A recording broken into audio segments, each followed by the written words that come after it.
We're almost done, okay? Come with Mommy, get some more flowers. Come on. Let's go. You coming? You're going to stay with the dragonfly? Okay.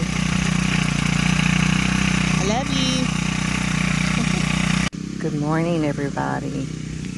Me and Cupcake are having coffee. Well, Mom's having coffee. Dad's been at it quite early this morning. I didn't sleep well last night. I was wide-eyed at 3 o'clock this morning. But anyway, we're out here now. And today, the plan is to use our black fabric. And I will show y'all that fabric soon. It's behind the barn over there, and it's real heavy. It's rolled up. We plan to roll it out and cut pieces to place into certain areas to make some rows with, you know, so that we have a walking path. So that's the plan for today. We'll be back and show y'all a little more in just a little bit. Hope everyone's having a good morning. Be blessed. Y'all, I am super excited about this area right here on the side of the fence. This is where I'm going to plant my mullein, also known as mullein. At least in this spot, but I'm sure I'll have other spots as well. But I'm going to experiment with the seed in this area first. You guys and gals, I really prefer saying y'all. Y'all, look! I'm so excited, and I just can't hide it. Hey, let me tell y'all something I want to do with this pear tree. Actually, our neighbor, Carl, Mr. Carl next door, shared this thought. Putting a cow panel, I would say behind the pear tree, with the pear tree centered with the cow panel. You know, like the cow panel we have in that bed over there. We're actually going to take it out because it was kind of difficult for us to get behind it to...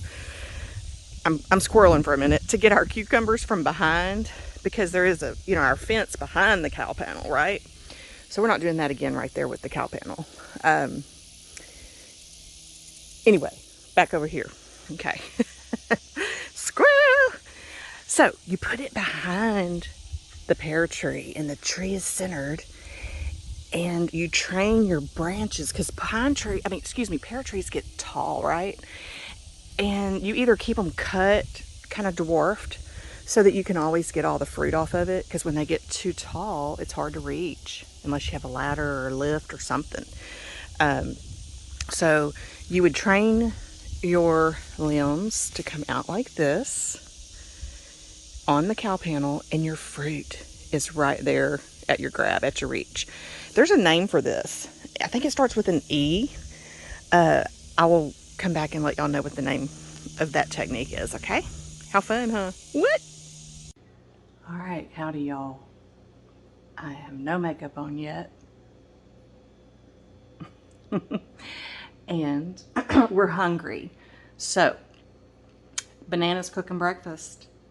Right now I've got grilled onion and peppers. The onions are store-bought.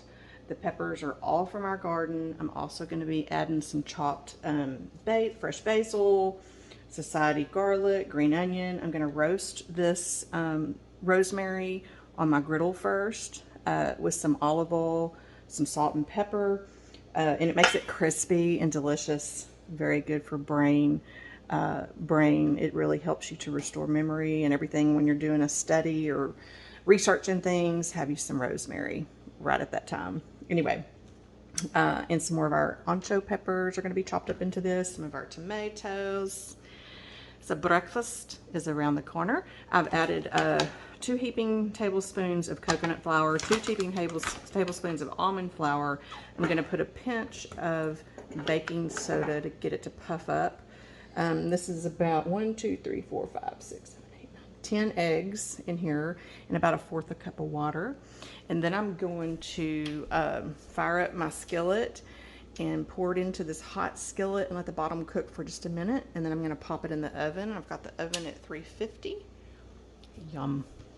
I decided to go with my copper pan because I don't want to use a whole ton of oil, even though I do have a little bit of olive oil in this mixture and a little bit of grass-fed butter, Kerrygold, in my grilled onion and pepper mixture that I did last night. Anyway, so I'm fixing to drop it into this pan. That way it'll lift easier, non-stick, you know, that kind of deal. And this is safe to go in the oven.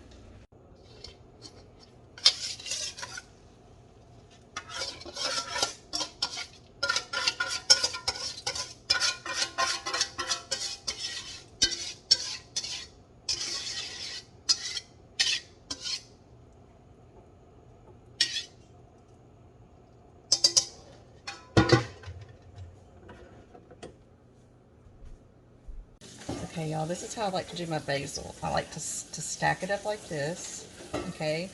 And then I roll it, you know, like a cigar or something, I guess, would be an example. I don't know.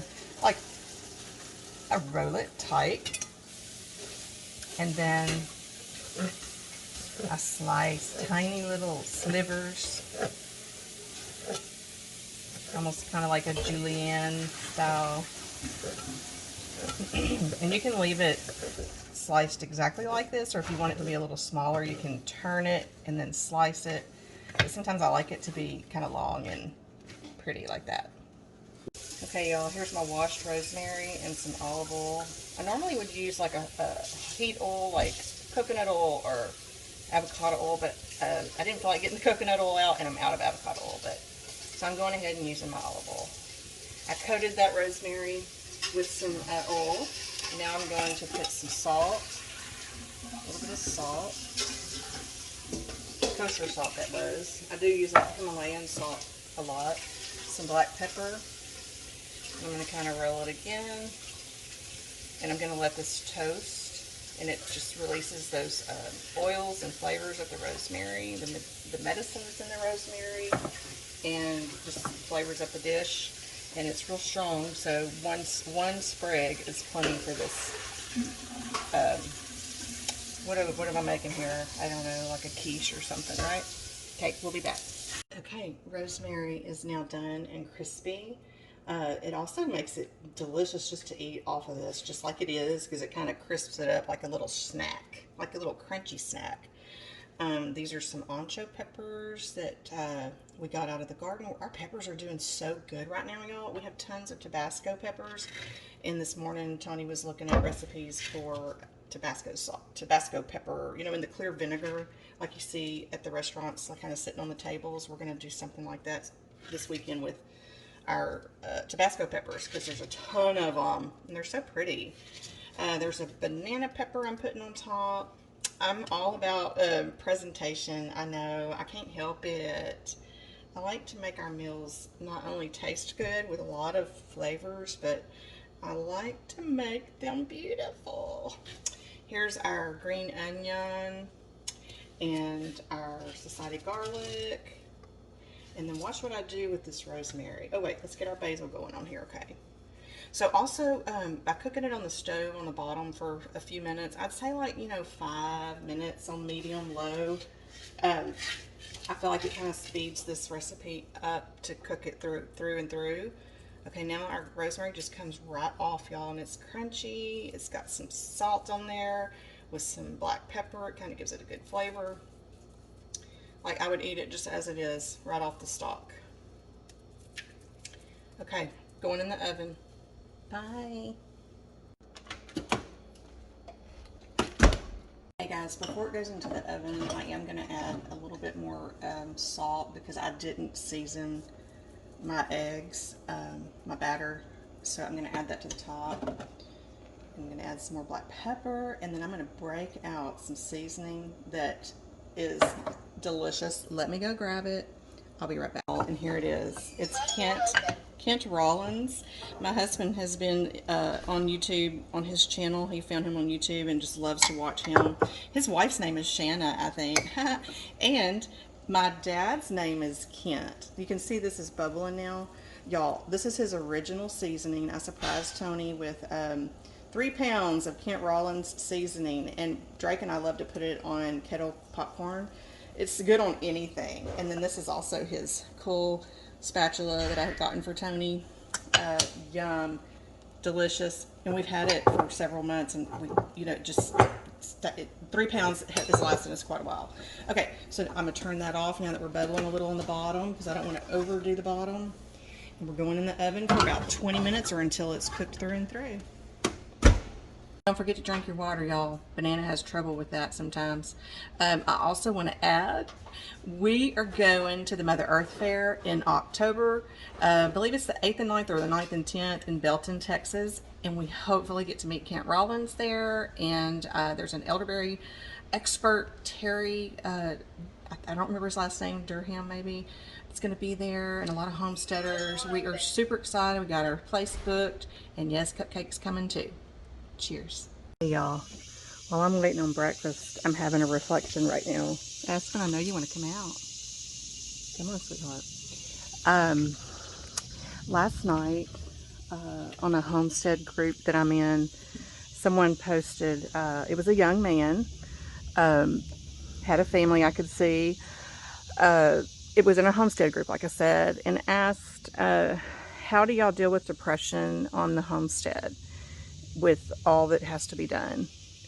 And the comments coming through were just encouraging and beautiful, and I just kept reading through them and praying, God, what would you want me to say? And this is just what came from my heart. Imagine Adam and Eve in the garden. Imagine our home in heaven. This too shall pass. I don't remember exactly word for word what I wrote, so I'll just try to say some of what comes to my memory. I think I said something like, read scripture, bless some music, even gospel music. Take an artist trip. What I call that is something that you enjoy that lights up your heart. If it's visiting a farmer's market, or if it's visiting another homestead and learning from another homesteader. That was a suggestion that I had, because as excited as we are today working in the garden, every day isn't always like that, because there is a lot to be done. But God is not after our works. He's after our hearts and our heart's intentions. So we just have to keep working at a reasonable, steady pace, allow ourselves to take a break, walk away from it, and come back to it with refreshed eyes. And there's a wasp, I'm walking over here. and not feel guilty about that, because the work will still be there to be done. And I lost my train of thought, but it was going to be something really good. Let me come back at y'all for a second. I'll be back. I remember now. One thing Tony always says to me: how do you eat an elephant? One bite at a time. So that's kind of how my approach is. There's so many things that I love to do in different categories. And sometimes it's overwhelming because you can't get to it all. But you just one bite at a time, and take one day at a time, and forgive yourself, for ever feeling inadequate or like you didn't do enough. Just remember, God's only after our hearts, not our works. And I love this little song I'm going to sing to y'all right quickly. He's got the whole world in his hands. He's got the whole wide world in his hands. He's got the whole world in his hands. He's got the whole world in his hands. He's got you and me, sister, in his hands. He's got me and you, sister, in his hands. He's got me and you, brother, in his hands. He's got the whole world in his hands. He's got the little bitty baby in his hands. He's got the little bitty baby in his hands. He's got the little bitty baby in his hands. He's got the whole world in his hands. Never forget that. Love y'all. He's got breakfast ready. Bon appetit. It's ready, guys. I'll be back. My battery's running low. All right, guys. Breakfast is coming to the table. I'm gonna go get Tony. We're gonna enjoy our breakfast and get back to the garden. You wanna serve? Thank you, Lord, for our food. Doesn't this look so good? It's hot, Tony. Be careful.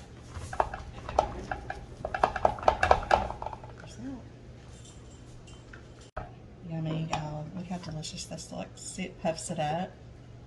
And I forgot to tell y'all, it's also gluten-free. I know I'm kind of weird, but this is some some fig juice and some whole figs. This is from, who made this, Tony, at work? Somebody's mother did, right?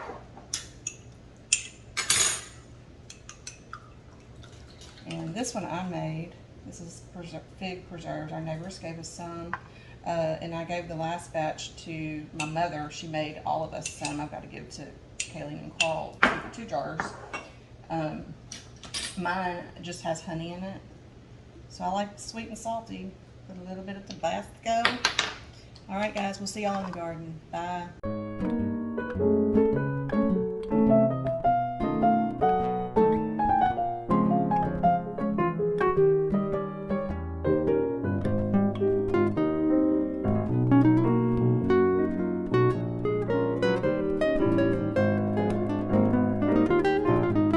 Volume.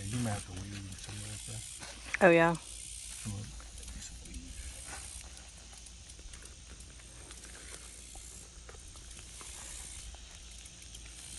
Good morning, everybody. We are on weekend 2. We kind of left off on our garden last weekend. We got it tilled up and we spent the week trying to make some decisions. And so today we're going to get out there and lay out the mat in the spaces that I'm going to be planting some sunflowers, some more zinnias and dahlias. These are seeds that I harvested and saved from this past season. So I'm excited to get those in the ground to have some more color out there for, up until fall. Maybe before it gets too cold, we can still plant some flowers from what I gather, from what I've read and watched on YouTube. So anyway, we got a lot. I have a lot of projects going. Tony has a lot of projects going.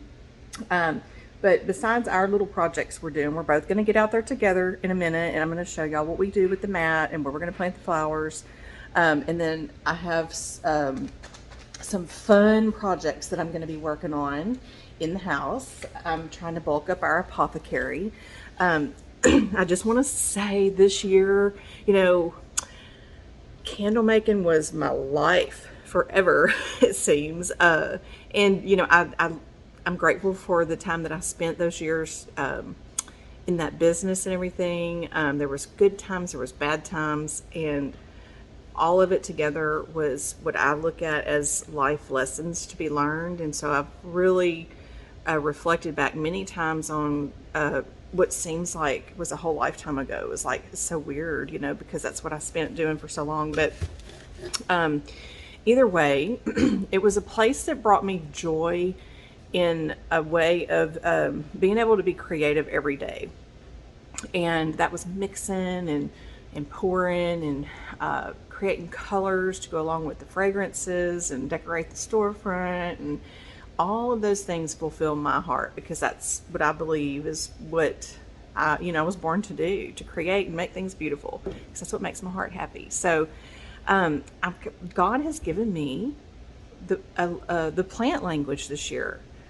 I'm like amazed, because it's like all of a sudden all these little light bulbs are clicking off, and I'm starting to understand the way these natural herbs work for our own immune system and our body, our health. And I strongly and will always till the day I die believe that plants were put on this earth, as it does say in scripture, and I can back that up, and I'll put it at the end of the video, that God gave us the plants of the earth to be used in the way he wants us to use them, and for his glory, and for to benefit his children in times of need. We have natural medicine out there right at our fingertips, and the more I learn, the more amazed I am about it all. So right now I've been really focused on really understanding what adaptogens are. There's certain herbs that are that have compounds in them that work as an adaptogen to our endocrine system, our nervous system. And so I'm trying to understand how that all works, right? And everything to me kind of relates around our hormones too. So I've learned a lot about hormones this year. Y'all know that I've done the elimination diet. So I've learned about histamine issues and food intolerances. And it's just incredible how really all of it just kind of all comes back to one place. It's like dots have connected and just comes back to the center core of our health and well-being. And it starts in our gut, the second brain. But whenever that's off, everything gets off, right? And then our hormones get out of balance as we get older and everything. And so there's a whole lot there. There's a whole lot. It's a big rabbit hole. And I'm very happy to make a separate video just on those topics. I would love to do that with y'all. And Cupcake is being very demanding at the moment, my little girl. So anyway, I just wanted to pop in. We're going to finish this video up today and get it uploaded today from the garden from last weekend. So we're going to get in the garden and do the flowers, and then I will do a separate video on all the herbs that I bulked up on.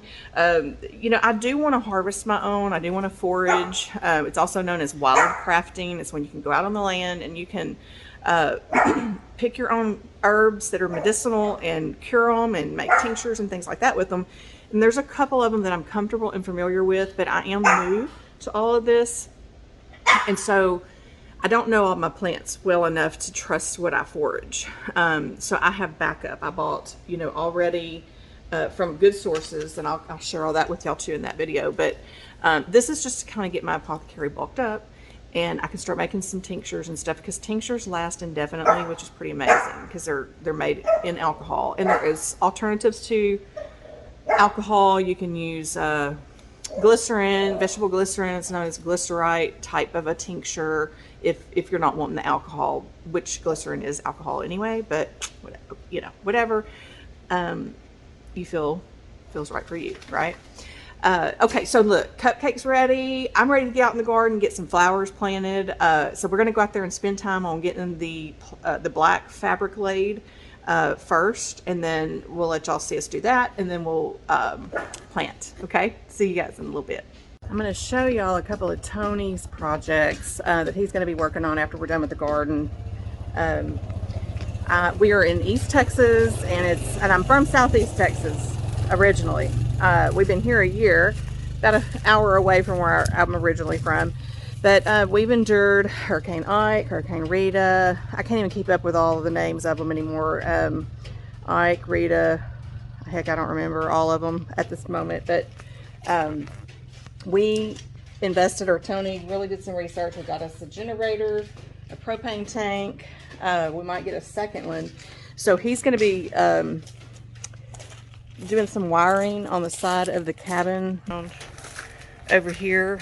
This is where our kitchen is, front room. We're remodeling this year on the inside. We're getting some bids right now.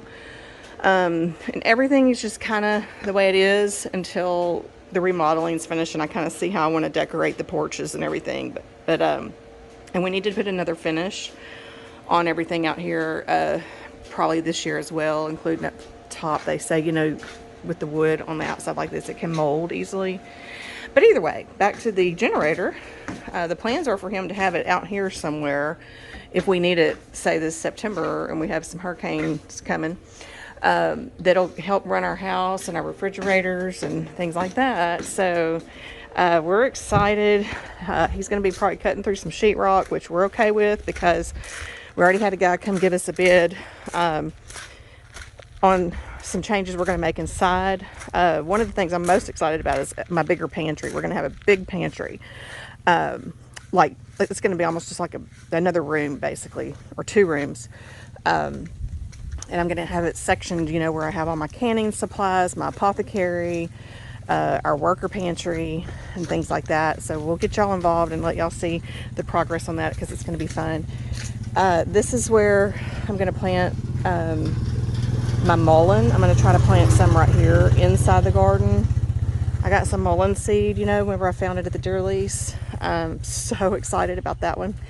And then over here, you know, all of our vegetables will go in this section. Over here, I'm going to do my pollinator flowers in between all the fruit trees. That big middle tree is a mulberry tree. And I've got my lemongrass, which I love so much. My plans with lemongrass, it grows and multiplies so quickly. I want eventually the whole perimeter of this garden on the outer edges of the fence to be nothing but lemongrass. We went and ate some Thai food yesterday at Chaba Thai in Beaumont, and I love coconut curry soup, and they infuse it with lemongrass, and I make it at home. I make my own version of it. So, you know, I will be using the heck out of lemongrass. So I've got it in quite a few places, even up front, behind the fireplace up there. I've got some going. You can see some of it right here too. And I've been watching videos on how to harvest it, how to save it. So I'm excited to make my own videos of what I've learned to kind of share with people on my channel. Okay, so what else? More pollinators here, like my strawberries. So this is kind of more like a permaculture side, right? Another thing I'm going to tackle, if not this weekend, this week, I'm going to tackle poke root.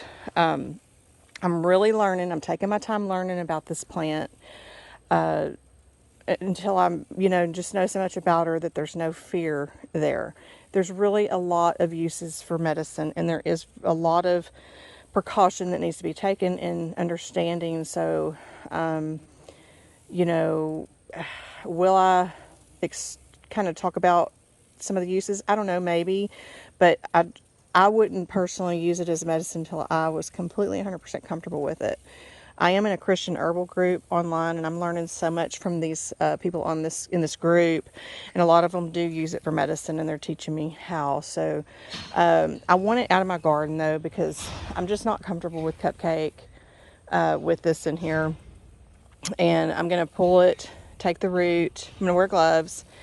I'm going to cut the root into tiny pieces, and I'm going to tincture the root. I do have some berries already frozen. I need to get this bundle here and that one, because they're completely done. There's no more green berries on the tips, you know, like this one. And put them in the freezer. You're not supposed to chew the seed. The seed has toxin in it. So, but if you swallow the seed, there's no issues. It's supposed to work good for headaches and things. I'm kind of curious if it'll help with like menstrual cramps and stuff. Anyway, so I'm going to cut the video off for a sec, because we'll be back with some more, okay? Bye.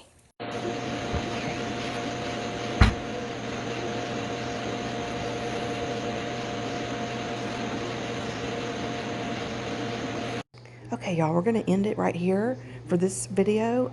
We will to be continued, because as we continue to work on the garden, we will share what we get done. We're just taking one bite of the elephant at a time. This is my Genovese and my Tulsi basil. I'm super excited about. I'm letting some go to seed, and I will be curing some. I have some infusing in honey also right now. And then we have some awesome Tabasco peppers. We're waiting on more to turn red, and we're going to make some Tabasco vinegar, and I'll share that with y'all in the next video. Thanks.